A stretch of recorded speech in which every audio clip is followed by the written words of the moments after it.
પાલનપુરની અનુસૂચિત જાતિના છાત્રાલયમાં ભોજન બાબતે હોબાળો મચ્યો છે। જી હા, આખી ઘટના જે પ્રમાણે સામે આવી છે, પાલનપુર અંબાજી હાઈવે પર આવેલી અનુસૂચિત જાતિના છાત્રાલયના વિદ્યાર્થીઓએ અયોગ્ય ભોજન મુદ્દે હોબાળો મચાવ્યો।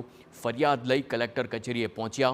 વિદ્યાર્થીઓ દ્વારા મહિનામાં 10 દિવસ ભૂખ્યા સૂવું પડતા હોવાના આક્ષેપ પણ કર્યા છે।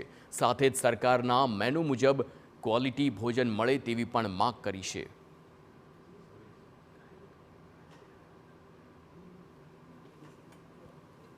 સતત 15 કે 20 દિવસથી જમવામાં સારી ગુણવત્તા નથી અને પૌષ્ટિક આહાર નથી મળતો।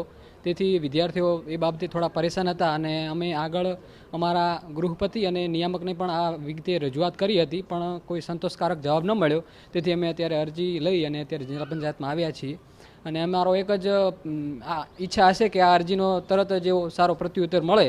2 દિવસ પહેલાં પણ વિદ્યાર્થીઓ જમ્યા ન હતા। આખી રાત વિદ્યાર્થીઓ જમ્યા વગર સૂતા હતા, તો પણ કોઈ પ્રકારનું એક્શન લેવામાં આવી ન હતી। એટલે અમે અત્યારે વર્તમાનમાં કલેક્ટર સાહેબ શ્રી જોડે આવી અને અમે અમારી લેખિત રજૂઆત કરી છે અને જો અમારા પ્રશ્નનો ઉકેલ કરવામાં નહીં આવે તો ભવિષ્યમાં અમે ભૂખ હડતાલ પણ કરી શકશું।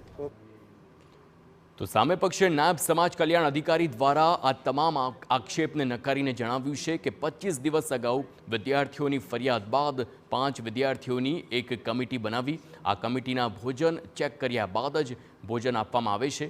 ઉપરાંત વિદ્યાર્થીઓને સારું અને સ્વચ્છ ભોજન અપાય છે તેવો અનુસૂચિત વિભાગ દ્વારા દાવો કરવામાં આવ્યો છે। ના, હલકી ક્વોલિટીનું વસ્તુ નથી હોતી। દરેક રોજ સાંજે જ્યારે જમવાનું ચાલુ થાય છે ત્યારે 5 વિદ્યાર્થીઓની કમિટી બનાવેલી છે।